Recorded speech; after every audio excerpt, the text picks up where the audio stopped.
Okay जी। सो हमने spontaneity वाला concept किया था लास्ट टाइम, जिसमें हमने गिब्स फ्री एनर्जी पढ़ा है, डेल्टा जी। जब डेल्टा जी नेगेटिव होता है then the reaction will be spontaneous. Reversible reaction के केस में डेल्टा जी और रिवर्सिबल रिएक्शन का क्या रिलेशन है वो भी पढ़ लिया हमने। Okay.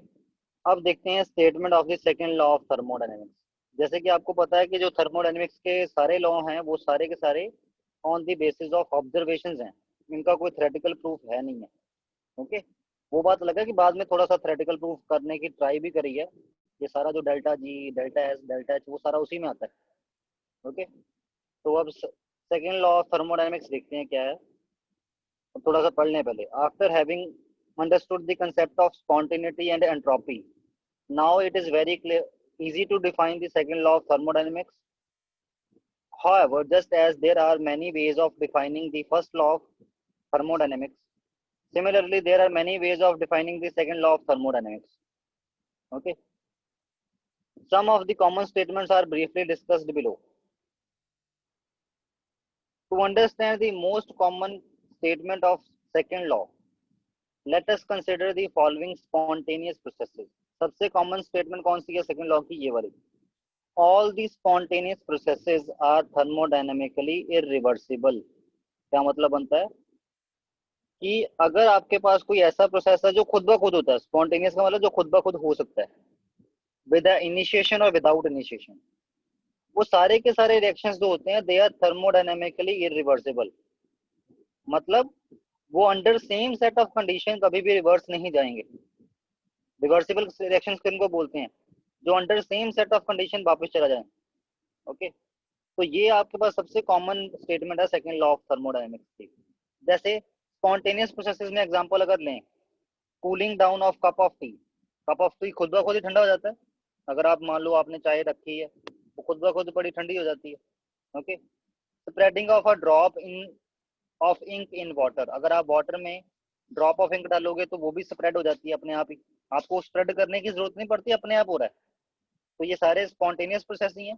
Flow of water down hill, mixing of two gases, ये सारे के सारे जो फिनोमिना हैं these are all are spontaneous. तो अगर इन फिनोमिना का रिवर्स करना है, मतलब अगर आपने वाटर को अप हिल भेजना है, डाउन हिल आ गया, अप हिल भेजना है, रिवर्स करना है, तो वो रिएक्शन, जो वो रिएक्शन है वो रिवर्सिबल है? ये वाला प्रोसेस इज रिवर्सिबल नहीं। रिवर्सिबल किसको बोलते हैं? जो under same set of condition reverse किया जा सके। अपने आप तो जाएगा नहीं पानी वापस अपहिल। ओके। अगर वो डाउन हिल आ चुका है। ओके। तो यहीं से इन सभी को देखते हुए बोला है कि जितने भी स्पॉन्टेनियस प्रोसेसेस होते हैं they all are thermodynamically irreversible, क्योंकि वो खुद ब खुद रिवर्स नहीं हो सकते। ओके। ये थी statement, first statement of the second law of thermodynamics. Now second statement इसी से रिलेटेड है कि अगर मान लो आपने किसी स्पॉन्टेनियस प्रोसेस को रिवर्स करना भी है, जैसे वाटर डाउन हिल आ गया, आपने उसको अप हिल भेजना भी है, तो कैसे जाएगा? With the help of external agency, with the help of external force. आपको पकड़ के ऊपर लेके जाना पड़ेगा ना पानी दोबारा अपहिल। तो इसी से ये वाली स्टेटमेंट नहीं बन गई है सेकंड लॉ की, that is without the help of an external agency a spontaneous process cannot be reversed. Example, heat cannot by itself flow from a colder to the hotter body. कभी भी cold body से hot body heat flow नहीं कर सकती अपने आप। Okay. या ऐसा बोलो, कभी भी वाटर जो है अप हिल नहीं जा सकता अपने आप। डाउन हिल तो वो आ जाएगा, अप हिल नहीं आएगा।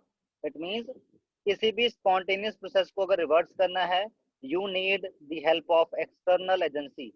वो एक्सटर्नल एजेंसी कौन हो सकता है? कुछ भी हो सकता है। जैसे पानी को ऊपर लेके जाने के लिए मोटर हो सकती है, आप मैन्युअली ला सकते हो पानी ऊपर। इवेपोरेशन से हो सकता है। Okay, clear? So it means external agency is required. Okay. अब थर्ड लॉ ऑफ थर्मोडायनेमिक्स क्या है? सॉरी, थर्ड लॉ नहीं, third statement of second law, the complete conversion of heat into work is impossible without leaving effect somewhere else. ये भी observation से ही बना है। हालांकि इस डेफिनेशन का इन दोनों के साथ कोई रिलेशन लगता नहीं है हमें। ओके। और है भी नहीं, मोस्ट ऑफ द टाइम अगर देखा जाए तो होता भी नहीं है। बट फिर भी ये इंपॉर्टेंट ऑब्जर्वेशन है जिसको हम सेकंड लॉ में ही काउंट करते हैं। क्या क्या ऑब्जर्वेशन है कि आप कभी भी हीट को कंप्लीटली वर्क में कन्वर्ट नहीं कर सकते।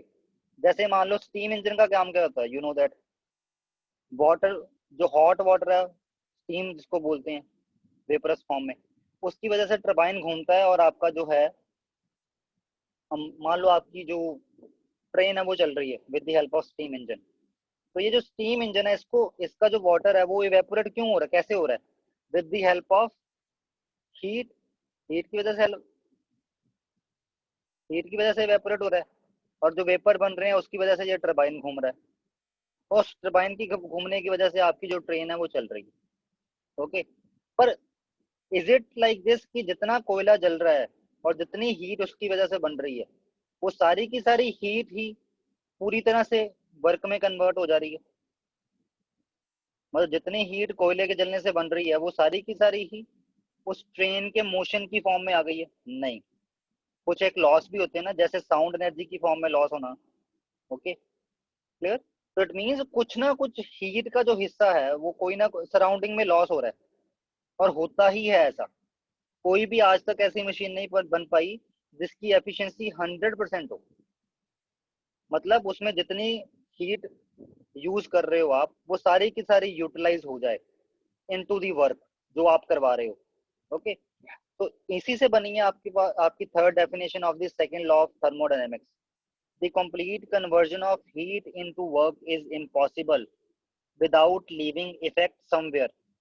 समवेयर मतलब एल्सवेयर का मतलब क्या है, कहीं और, सराउंडिंग में कहीं ना कोई इम्पैक्ट आता ही है, क्योंकि वो जो एनर्जी लॉस हुई होती है वो कहाँ जाती है, वो सराउंडिंग में ही जाती है। ओके, इसको पहले ये भी पढ़ लें, इसका क्या लिखा हुआ है। Further the first law states that when heat is converted into work, the work obtained is equivalent to the heat absorbed. However, it has been seen from experience that the heat absorbed cannot be completely converted into work without leaving some change in the system or surrounding. कहीं ना कहीं वो change ला ही देता है। For example, the heat produced in the locomotive is not fully utilized in running the train. A part of it is lost to the surrounding or wasted in overcoming the friction. Okay. Hence, the second law is also stated as below. इसलिए ये वाली definition बनेगी। Okay, अब इसकी fourth definition भी देख लेते हैं। Fourth definition in term of entropy है। क्या डेफिनेशन है इसकी? देखो, सबसे पहले इस डेफिनेशन को पढ़ने से पहले सबसे पहली वाली डेफिनेशन पे चलते हैं। All the spontaneous processes are thermodynamically irreversible. और आपको पता है नेचर में जितने भी फिनोमिना हो रहे हैं, जैसे आपका बॉल का ऊपर जाके नीचे आना, हाइट से नीचे गिरना इज स्पॉन्टेनियस, पानी का खुद ब खुद नीचे करना is this spontaneous. Most of the processes occurring in the nature are spontaneous. Okay, और आपको पता है स्पॉन्टेनियस प्रोसेसेस के दौरान जो हीट आपके पास चेंजेस आते हैं सिस्टम में, हीट चेंजेस सारे के सारे एंट्रोपी में चेंज हो ना हो, बट उस हीट की वजह से जो सराउंडिंग में चेंज आता है वो परमानेंट हो जाता है, क्योंकि सराउंडिंग वो सारी की सारी हीट जो है वो रिवर्सिबली ही एब्जॉर्ब करती है, क्योंकि सराउंडिंग तो बहुत बड़ा है ना, यूनिवर्स पूरा सराउंडिंग में आता है। तो वो पूरी की पूरी जो हीट है वो सारी की सारी कहाँ चली जाती है, रिवर्सिबली एब्जॉर्ब होती है by the surrounding. It means कोई भी स्पॉन्टेनियस प्रोसेस है उसके दौरान सिस्टम की एंट्रोपी, चाहे एंट्रोपी चेंज बढ़ रही हो, चाहे कम हो रही हो, चाहे जीरो हो, चाहे वो स्पॉन्टेनियस प्रोसेस है चाहे वो नॉन स्पॉन्टेनियस प्रोसेस है, अगर डेल्टा एस जो है किसी भी रिवर्सिबल और इरिवर्सिबल प्रोसेस के लिए अगर जीरो है, पॉजिटिव है, नेगेटिव है, ये किसके लिए होता है, ये सिस्टम के लिए होता है।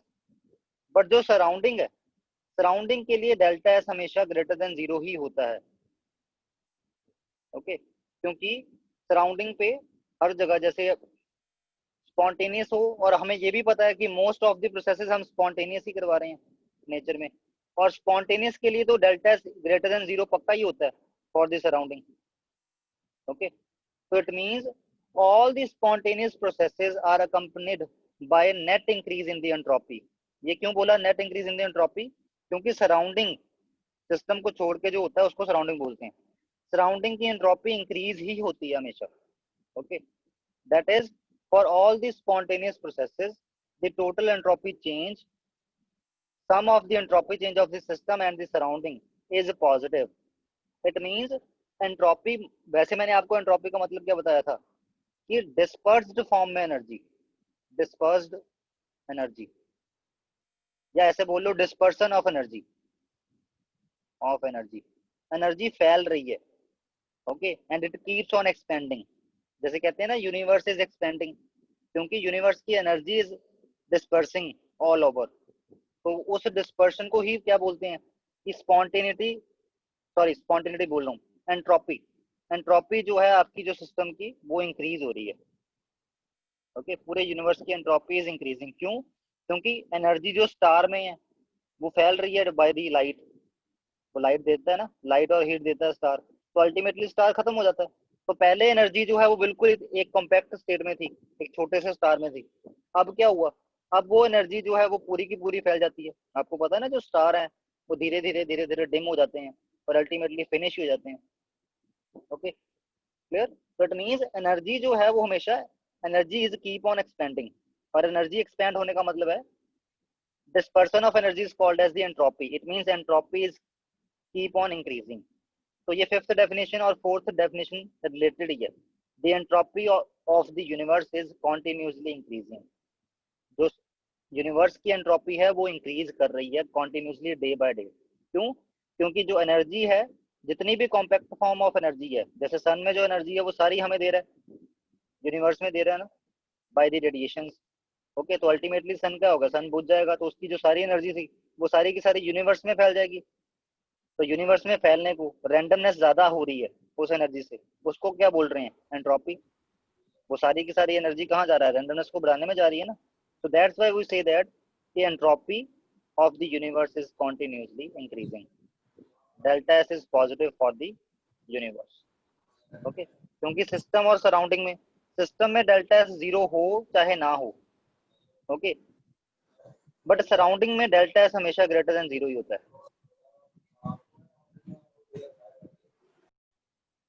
Next, third law of thermodynamics. अब ये नेक्स्ट लॉ आ गया, लास्ट लॉ है। अब ये थर्मोडायनेमिक्स का थर्ड लॉ किसके साथ हम, किसके लिए डिस्कस करते हैं, ये हम एंट्रोपी के लिए डिस्कस करते हैं। Okay, clear? अब इसको थोड़ा सा पढ़ लेते हैं। First definition, the entropy of a perfectly crystalline system solid approaches zero as the temperature approaches to the absolute zero. सबसे पहले एब्सोल्यूट जीरो टेम्परेचर कौन सा होता है, 0 केल्विन, मतलब -273.15 डिग्री सेल्सियस।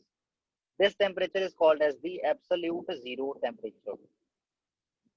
ओके, तो इट मींस अगर आपके पास कोई परफेक्टली क्रिस्टलाइन सॉलिड है, ये अभी क्रिस्टलाइन और अमॉर्फस सॉलिड अभी नहीं आपको आएंगे, ये +2 का पार्ट है, बट क्रिस्टलाइन सॉलिड आप ऐसा सॉलिड समझो जिसमें अरेंजमेंट बिल्कुल प्रॉपर होता है throughout the solid, particle एक जैसे पैटर्न में ही अरेंज है, चाहे वो जितना मर्जी बड़ा सॉलिड है। जैसे अगर ये एल्यूमिनियम का ब्लॉक है तो इसमें जो अरेंजमेंट है वो बिल्कुल यूनिफॉर्म है, एक जैसा अरेंजमेंट है, और जिनमें एक जैसा अरेंजमेंट होता है throughout the solid, that solids are called as the perfectly crystalline solids.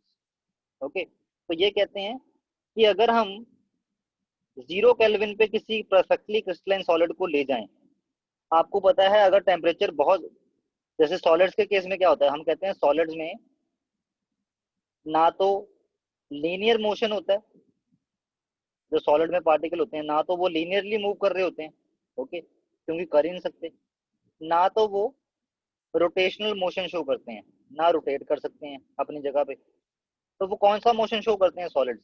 Solid के जो पार्टिकल हैं वो अपनी एक जगह पे खड़े रह के ही वाइब्रेट करते हैं, जैसे मोबाइल वाइब्रेट करता है ना, एक जगह खड़ा रह के वाइब्रेट करता है। ओके, तो हम कहते हैं कि सॉलिड्स के जो पार्टिकल हैं दे vibrate.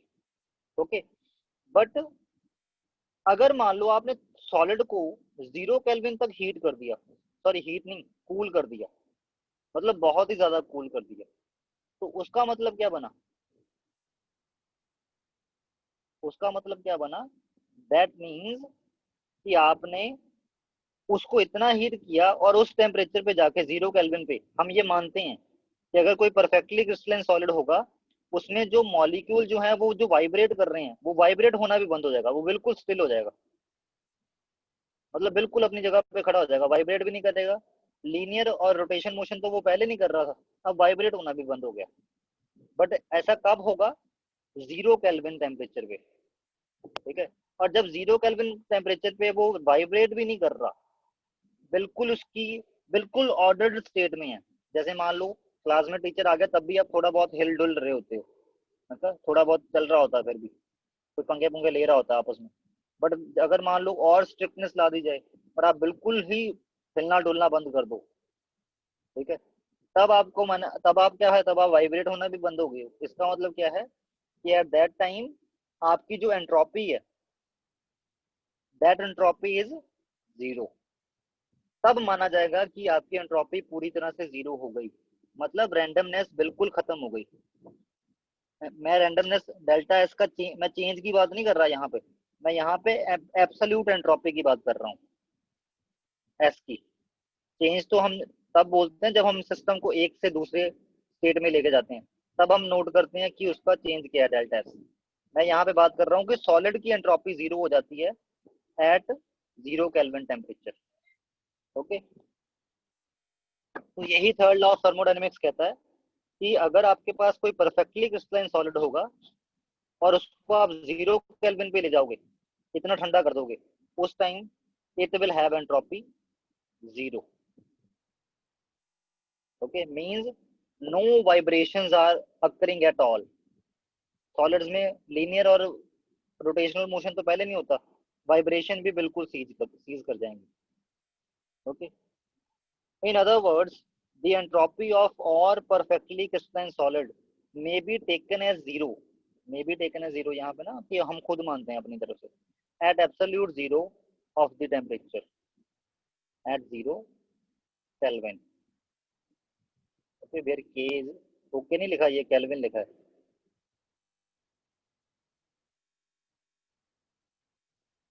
Since entropy is a measure of disorder, the above definition may be defined as molecular interpretation as follows. At absolute zero, a perfectly crystalline solid has a perfect order of its constituent particles. That is, there is no disorder at all. Hence, the absolute entropy is taken as 0. Clear? At 0 kelvin क्या होता है, आपका जो perfectly crystalline solid होता है उसके particle बिल्कुल perfect order में आ जाते हैं, मतलब उनमें कुछ और डिसऑर्डर रहता ही नहीं है, ना वो वाइब्रेशन मोशन शो कर रहे हैं, ना वो रोटेशनल, ना वो ट्रांसलेशनल। ओके, तो इसलिए हम क्या कहते हैं कि उस पर्टिकुलर सब्सटेंस की 0 केल्विन पे एंट्रोपी की वैल्यू कितनी है? 0। बट ऐसा सिर्फ परफेक्टली क्रिस्टलाइन सॉलिड में ही होता है। अगर आपके पास एमोर्फस सॉलिड होते हैं, एमोर्फस सॉलिड दूसरे टाइप ऑफ सॉलिड है, हम उनकी एंट्रोपी को 0 नहीं मानते एट 0 केल्विन, क्योंकि उनमें ऑर्डर कोई फिक्स नहीं होता। तो उनमें 0 केल्विन पे भी अगर ठंडा कर दो इनको, तो भी इनमें पार्टिकल जो है वो वाइब्रेट करते रहते हैं थोड़ा बहुत। Okay, in case of amorphous solids. Okay, उसके बाद आपके पास है स्टैंडर्ड मोलर एंट्रोपी। ठीक है, स्टैंडर्ड मोलर एंट्रोपी किसको बोलते हैं? द एंट्रोपी पर mole of a substance under standard conditions at a specified temperature. Standard condition किसको बोला गया है? 1 bar pressure. Okay, under standard condition and specified temperature, temperature specify किया गया हो जिस टेम्परेचर पे भी आपने निकालनी है। ओके, उस टेम्परेचर पे 1 मोल ऑफ सब्सटेंस की क्या एंट्रोपी होगी? That is called as the standard molar entropy, और you can also call it as absolute entropy. Okay, उसके बाद नेक्स्ट है आपके पास application of third law of thermodynamics. ये सिर्फ आपको ओवरव्यू सा है, इसलिए हो सकता है आपको बिल्कुल क्रैमिंग सा लगे। ओके, तो इसलिए चुप आराम से सुन लेना कि क्या है, क्या चीज है। Application of third law of thermodynamics. Third law of thermodynamics की एप्लीकेशन क्या है? अभी तक ये समझ में नहीं आया हमें कि थर्ड लॉ ऑफ थर्मोडायनेमिक्स क्या है।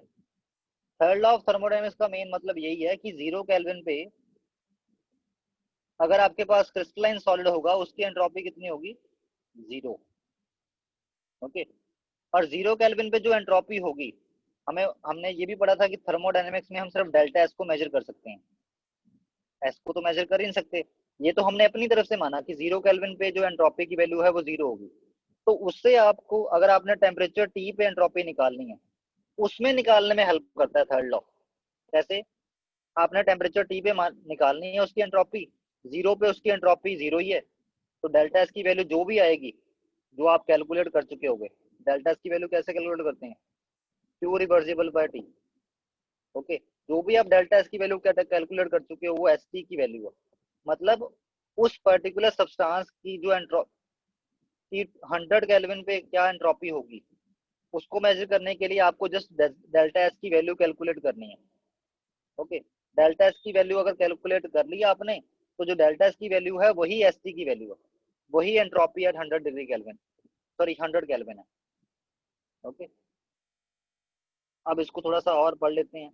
The most important application of the third law of thermodynamics is that it helps in the calculation of absolute entropies of the substance at room temperature or at any temperature T. Okay, these determinations are based on the heat capacity measurement. ये heat capacity की measurement से किए जाते हैं। जैसे for example, for a solid, if S0 is entropy at 0 Kelvin and S is the entropy at T Kelvin, तो delta S की value क्या आएगी? S minus S0, which will be equal to Cp dt by T, इसकी integration 0 to 2 T। आपके पास एक quantity है जो Cp into D T by T करके आएगी, उसकी आपने इंटीग्रेशन कर देनी है। टेम्परेचर आप 0 से टी केल्विन लेके गए हो, बॉडी को आपने 0 केल्विन से टी केल्विन तक हीट किया, तो आपने टोटल एंट्रोपी चेंज निकालना है। तो उसके लिए टोटल एंट्रोपी चेंज निकालने के लिए आपको क्या करना पड़ेगा? आपको CP, heat capacity of the substance at constant pressure, into dt by T, इसका इंटीग्रेशन करना पड़ेगा।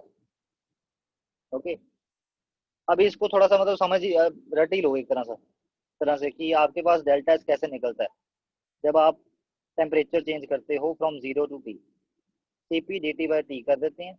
ओके, और एस नॉट की वैल्यू हमने 0 केल्विन 0 ली हुई है एट 0 केल्विन। एस नॉट हमने किसको बोला है? Entropy at 0 kelvin. ओके, तो इसकी वैल्यू 0 है, तो आपके पास एस की वैल्यू क्या आ जाएगी? ये 0 है, तो डेल्टा एस की जो वैल्यू है, डेल्टा एस की कैलकुलेट करने के लिए ये फॉर्मूला है ना, डेल्टा एस को कैलकुलेट करने के लिए। तो यहाँ से एस की वैल्यू क्या आ गई? 10। Okay, clear? अब इसको सॉल्व कर लो, आपके पास एस की वैल्यू आ जाएगी। इसको सॉल्व कैसे करेंगे? सीपी जो है वो तो कांस्टेंट होगा सब्सटेंस के लिए, इसको बाहर निकाल लेंगे। S comes out to be, CP बाहर आ गया, डी टी बाई टी की इंटीग्रेशन, जैसे डी एक्स बाई एक्स की इंटीग्रेशन क्या है? लॉग एक्स ना। इंटीग्रेशन के फॉर्मूला भी साथ में बता रहा हूँ। डी एक्स बाई एक्स की इंटीग्रेशन करके क्या आता है? Log X. तो यहाँ पे डी टी बाई टी की इंटीग्रेशन करके क्या आएगा? Log T. कौन सा लॉग आएगा? लॉग बेस ही। उसको अगर दूसरे लॉग में चेंज करना होगा, लॉग 10 वाले में, तो मैंने आपको बताया था ना, log is equal to 2.303 log 10, ये रिलेशन होता है।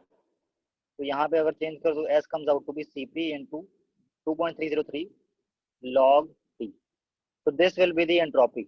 ऐसे कैलकुलेट करते हैं एंट्रोपी, ये फॉर्मूला बन जाता है एंट्रोपी के लिए, 2.303 into CP into log T. What is CP here?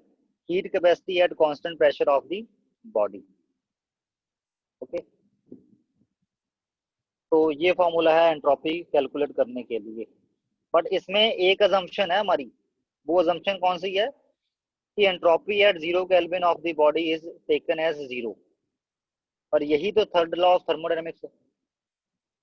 Okay, तो थर्ड लॉ ऑफ थर्मोडायनेमिक्स की एप्लीकेशन ही यही है कि एब्सोल्यूट वैल्यू ऑफ एंट्रोपीज को निकालने के लिए इसको यूज किया जाता है, जो कि खुद एक अजम्पशन के बेस पे टिका है कि 0 केल्विन पे जो आपका सॉलिड है उसकी एंट्रोपी 0 हो ही जाएगी।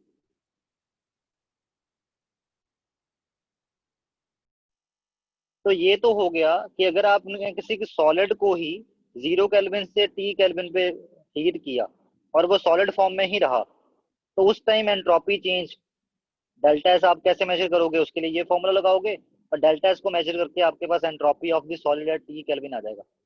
बट अगर आपने मान लो सब्सटेंस को इतना हीट किया है कि उसको लिक्विड में कन्वर्ट कर दिया, या इतना हीट किया है कि उसको सॉलिड में कन्वर्ट सॉरी गैस में कन्वर्ट कर दिया, तो जो गिवन लिक्विड और गैस है उसकी एंट्रोपी कैसे निकालेंगे फिर? उसके लिए हम डेल्टा एस कैसे कैलकुलेट करते हैं? सॉलिड्स के लिए तो डेल्टा एस कैलकुलेट करने के लिए सिंपल फॉर्मूला ये वाला है, Cp dt बाय टी, और टाइम टेम्परेचर में 0 to टी केल्विन लेके गए हैं टेम्परेचर में। ये फॉर्मूला है हमारे पास एंट्रोपी चेंज को कैलकुलेट करने के लिए in case of solids. But gases और लिक्विड के केस में हम क्या करते हैं? स्टार्टिंग हमें यही मानना पड़ेगा कि स्टार्टिंग में वो सॉलिड था एट 0 केल्विन। अगर आप लिक्विड सब्सटेंस के लिए भी एंट्रोपी फाइंड आउट करना चाहते हो एब्सोल्यूट वैल्यू, तो एस को निकालने के लिए आपको डेल्टा एस निकालना ही पड़ना है। और डेल्टा एस निकालने के लिए एस माइनस एस नॉट ही कर सकते हो, क्योंकि इसको जीरो मानते हैं ना, क्योंकि अगर अदरवाइज इनिशियल एंट्रोपी की वैल्यू अगर ना पता हुई आपको, तो इसकी वैल्यू नहीं ना निकलेगी जो आप निकालना चाहते हो। Okay clear? तो for liquids and gases substances the total absolute entropy at any given time, sorry, at any given temperature will be the sum of all the entropy changes which the substances has to undergo which the substance has to undergo in order to reach that particular state। तो आपको वो total entropy count करनी पड़ेगी। जैसे पहले आपने उसको heat करते करते करते करते करते इस टेम्परेचर पे ले आए जिस टेम्परेचर पे वो जाके मेल्ट हो जाएगा, अभी वो सॉलिड था, तो आपने इस चेंज के दौरान, इस हीटिंग के दौरान आपने कितना एंट्रोपी चेंज किया है, उसके लिए तो फॉर्मूला ये है आपके पास जो आपने सॉलिड के लिए लगाया था पीछे। ओके, उसके बाद आपको पता है जब सब्सटेंस सॉलिड से लिक्विड में कन्वर्ट होता है उस टाइम भी एक एंट्रोपी चेंज आता है जिसको क्या बोलते हैं? Entropy of fusion. ओके, तो एंट्रोपी ऑफ फ्यूजन, ये वाली जो एंट्रोपी है वो कौन सी है? Entropy of fusion. तो ये आपके पास एंट्रोपी चेंज इन सॉलिड है। ओके, ये क्या है? Entropy of fusion. ये क्या है? एंट्रोपी ऑफ, अब जब लिक्विड है और लिक्विड से ही वो लिक्विड में ही रह रहा है बट उसको हीट कर रहे हो आप, ओके, तब भी एंट्रोपी में चेंज आ रहा है, तब आपके पास ये वाली कर्व फॉलो हो रही है। ओके, तो it is entropy of fused substance जो चेंज हो रहा है, ये वाला। यहाँ पे डेल्टा लगा दो उसके आगे सारे। ओके, उसके बाद आपको पता है अगर गैस की निकालनी है, नहीं नहीं नहीं, वेट वेट वेट, अभी ट्रांजिशन तो हुई नहीं। यहाँ पे फ्यूजन हो गई, उसके बाद ये वाला इन्होंने रुको यार, मेरे को लगता है इन्होंने एक हमको ये एक्स्ट्रा ले लिया हुआ, ये वाला एंट्रोपी ऑफ ट्रांजिशन। तो ट्रांजिशन, अभी ये आपका ट्रांजिशन वाला पॉइंट नहीं आपके दिमाग में जाएगा। ओके, इसको एंट्रोपी ऑफ ट्रांजिशन अभी छोड़ो, इसको ऐसे लेते हैं डायरेक्ट, ये वाला। तो यहाँ से यहाँ तक, यहाँ से सॉरी, यहाँ से यहाँ तक ये सॉलिड फॉर्म में ही था ऐसे। ओके, ये एंट्रोपी ऑफ ट्रांजिशन अभी नहीं देखे जाना। तो सॉलिड फॉर्म में था तो शुरू में वो रहा सॉलिड ही, पर आप जैसे जैसे हीट करते जा रहे हो उसकी एंट्रोपी बढ़ती जा रही है। और ये कितना ये वैल्यू कैसे मेजर करोगे आप कि कितनी एंट्रोपी बढ़ गई है? उसके लिए फॉर्मूला ये है जो पीछे हमने लगाया सॉलिड के लिए, कि जब उसको 0 केल्विन से टी केल्विन पे हीट करेंगे। ओके, तो ये वाला वो वाला फॉर्मूला है डेल्टा निकालने के लिए। ओके, उसके बाद आपको पता है जैसे ही वो सॉलिड से लिक्विड में भी कन्वर्ट होता है जिसको बोलते हैं फ्यूजन, उसके लिए भी एंट्रोपी चेंज होता है जिसको हम एंट्रोपी ऑफ फ्यूजन बोलते हैं। तो एंट्रोपी ऑफ फ्यूजन की वैल्यू आपने ये पुट कर दी। ओके, उसके बाद आपके पास क्या चल पड़ा? उसके बाद वो बन गया, अब आ गया लिक्विड स्टेट में। ओके, अभी गैसेस स्टेट में कन्वर्ट नहीं हुआ, पर अब आपने उसको हीट करना शुरू कर दिया, करते जा रहे हो, करते जा रहे हो। अल्टीमेटली आपने इतना हीट कर दिया कि वो अपने बॉइलिंग पॉइंट पे ही पहुंच गया। बॉइलिंग पॉइंट पे क्या होगा? वो सारा का सारा सब्सटेंस किस में कन्वर्ट हो जाएगा? गैस में। तब क्या आएगा? तब ये वाली एंट्रोपी कौन सी है? Entropy of vaporisation. ओके, तो ये भी ऐड करनी पड़ेगी। जितनी एंट्रोपीज आती जा रही हैं वो प्लस करनी पड़ रही हैं आपको। ठीक है, और मान लो आपने इस गैस का जो आपने एंट्रोपी निकालनी थी वो गैस की निकालनी थी इस पर्टिकुलर टेम्परेचर पे। लेट अस से यहाँ पे टेम्परेचर है 300 केल्विन, और 300 केल्विन पे आपको इस गैस की एंट्रोपी निकालनी है। जैसे लेट अस से ये कार्बन डाइऑक्साइड गैस है, तो आपको इस पॉइंट पे एंट्रोपी की वैल्यू निकालनी है, तो वो कैसे निकलेगी कि 0 केल्विन से अपने मेल्टिंग पॉइंट तक लाने तक उसमें कितना एंट्रोपी चेंज आया, प्लस फिर एंट्रोपी ऑफ फ्यूजन की वैल्यू कितनी है, प्लस फिर उसके बाद उसको लिक्विड से गैस में कन्वर्ट करने के लिए जब तक वो गैस कन्वर्ट होना शुरू नहीं हो गया तब तक कितना एंट्रोपी चेंज आया, प्लस उसके बाद एंट्रोपी ऑफ वेपराइजेशन, प्लस उसके बाद आपने अब टेम्परेचर 200 केल्विन पे वो बॉयल होके पूरी की पूरी गैस बनी है, तो 200 से 300 करते टाइम आपने कितना टोटल एंट्रोपी चेंज लाया। तो इन सभी को प्लस करना पड़ेगा, मतलब ये है entropy change on heating of solid but substance is remaining solid, ये है entropy change of fusion, plus ये है entropy change during heating when the substance is in the liquid form and remaining in the liquid form but temperature is increasing, ये वाला। Okay, plus उसके बाद vaporization, enthalpy of vaporization, this is enthalpy of vaporization, plus उसके बाद आपने कितना temperature करना है उसका, बॉइलिंग पॉइंट पे जाके वो कन्वर्ट हो गई गैस में, टीबी में, टीबी से गैस में कन्वर्ट होगी, उसके बाद यहाँ पे उसके बाद आपने टेम्परेचर कितना चेंज किया, यहाँ पे टीबी है, फिर आपने टेम्परेचर टीबी से कर दिया है लेट अस से T300, तो टीबी से T300, तो टोटल आपके पास कितना चेंज आ गया इन सभी का sum, you have to calculate.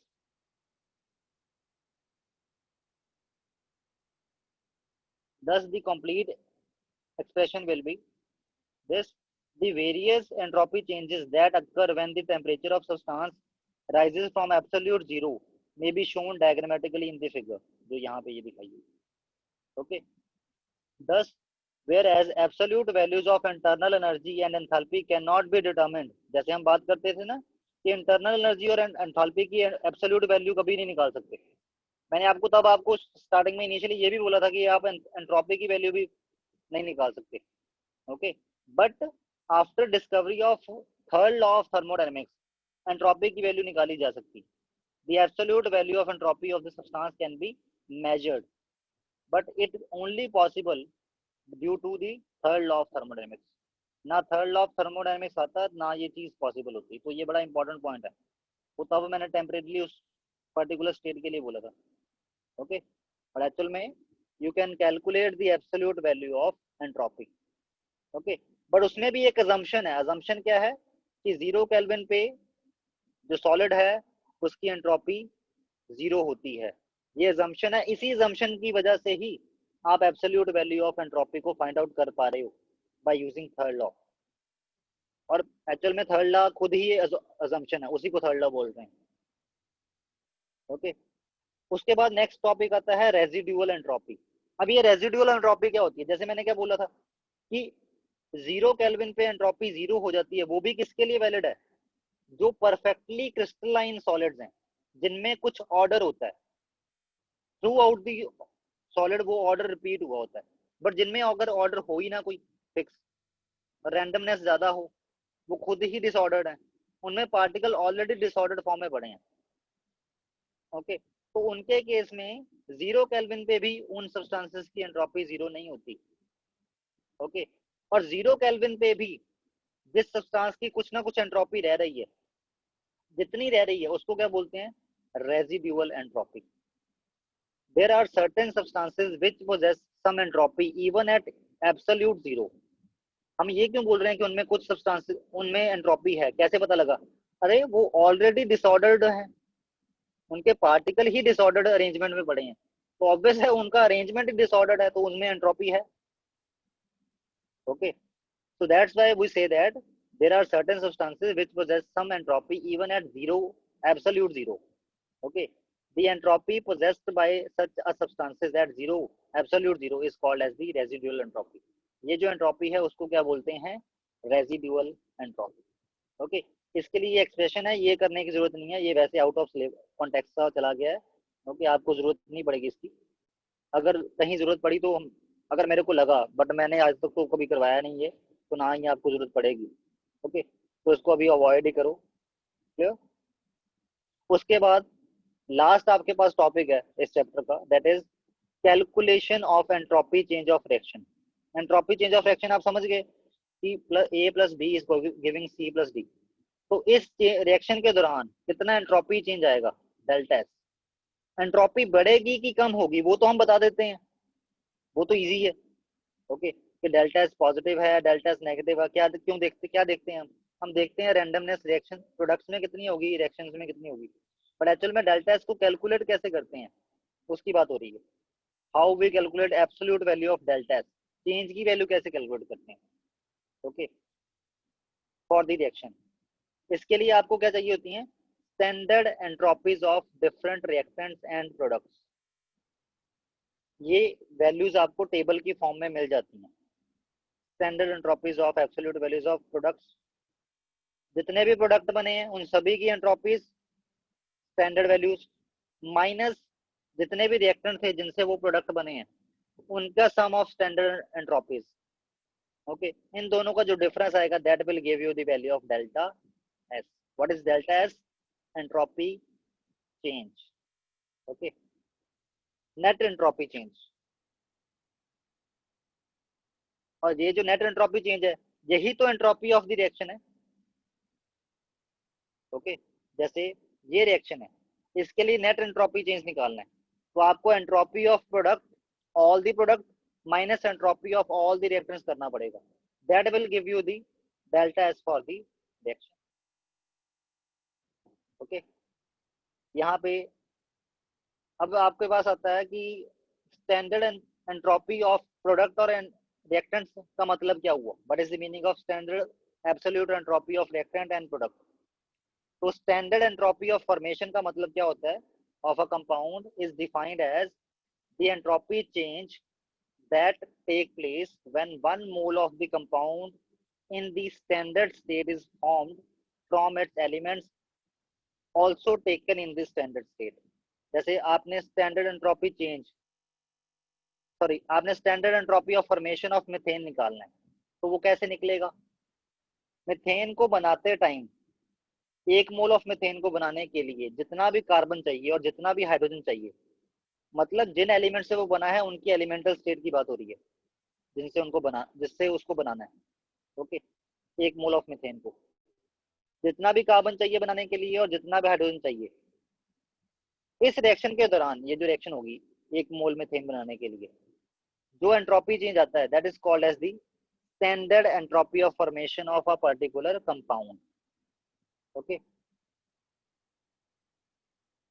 Clear. तो यहां से आपके पास entropy of reactants and product आती हैं।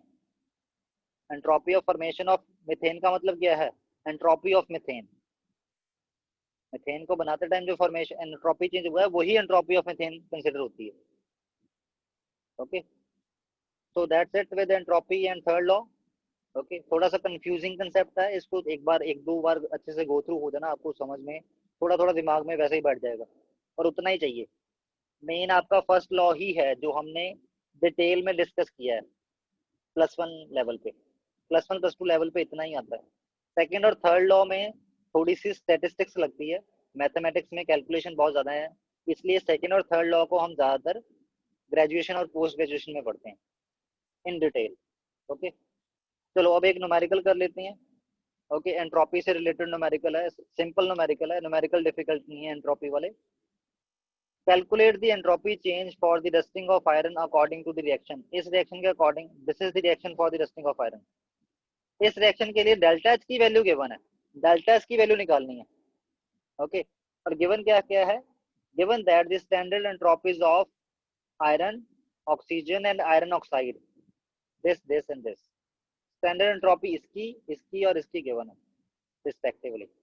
तो बस आपको प्रोडक्ट कितने हैं, प्रोडक्ट 2 मॉलिक्यूल बने हैं किसके, आयरन ऑक्साइड के, तो इसमें 2 डेल्टा से निकालना है, तो एंट्रोपीज ऑफ प्रोडक्ट क्या बन गई, 2 into entropy of formation of Fe2O3, 2 into entropy of formation of Fe2O3 minus reactant में क्या आता है 4 iron and 3 oxygen minus entropy of all 4 के 4 आयरन की और 3 के 3 ऑक्सीजन की, क्लियर। तो इसको कैलकुलेट करो, you will get delta S equal to minus this, delta S की वैल्यू माइनस में आ गई, मतलब यही है एंट्रोपी ऑफ द रिएक्शन या entropy change for the rusting of iron, okay.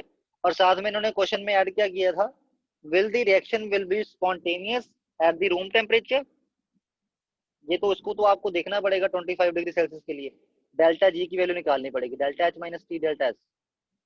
Delta H की वैल्यू आपके पास गिवन है, डेल्टा एस की वैल्यू आप निकाल चुके हो, पुट वैल्यू करो। आपके पास डेल्टा जी की वैल्यू क्या आ रही है, नेगेटिव। हालांकि एंट्रोपी नेगेटिव आना मतलब नॉन स्पॉन्टेनिटी को फेवर कर रहा था, एंट्रोपी वाला फैक्टर नहीं इसका इसका फेवर किया स्पॉन्टेनिटी को। कौन सा फैक्टर फेवर किया है, डेल्टा एच वाला फैक्टर। उसी की वजह से ओवरऑल डेल्टा जी की वैल्यू क्या आई है, नेगेटिव। उसी की वजह से ओवरऑल ये रिएक्शन जो है वो स्पॉन्टेनियस बन पाया है। Okay, so delta G is negative, it means this reaction is spontaneous at room temperature.